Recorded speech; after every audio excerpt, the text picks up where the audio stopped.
Ma'am, name and address for the record, please. Kathleen Everette, 5125 Galleon Court in Newport Richey, Florida. Yes, ma'am. Go ahead. Thank you. I am also here for AC 100. I am not against the park. And please also note that Gulf Harbor Civic Association does not represent every citizen.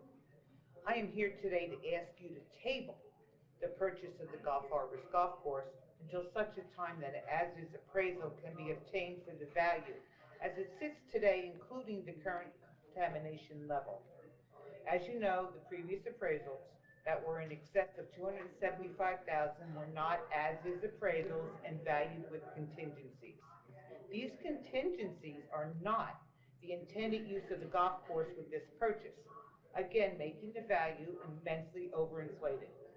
At a previous meeting, the comment was made to me that the value of real property is what any buyer and seller are willing to pay. Many of us are not willing to pay that price. If you feel confident that you're doing right by the residents of Gulf Harbor, then why do you not want to have a vote held by an independent company? I'm thinking you're only afraid it will not pass. In addition, the contract appears to be cleverly worded on page 2, paragraph 6, continued on to page 3, with the word property may be used for recreational uses. The wording should read, must be able to be used for recreational, with additional cost to the buyer in order to do so.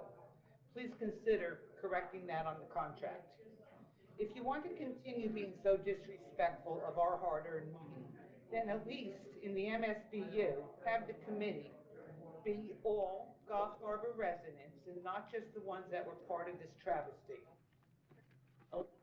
The MSBU should have a cap, since there's no control over the increases of the non-ad valorem taxes at this time. Thank you. Thank you, ma'am.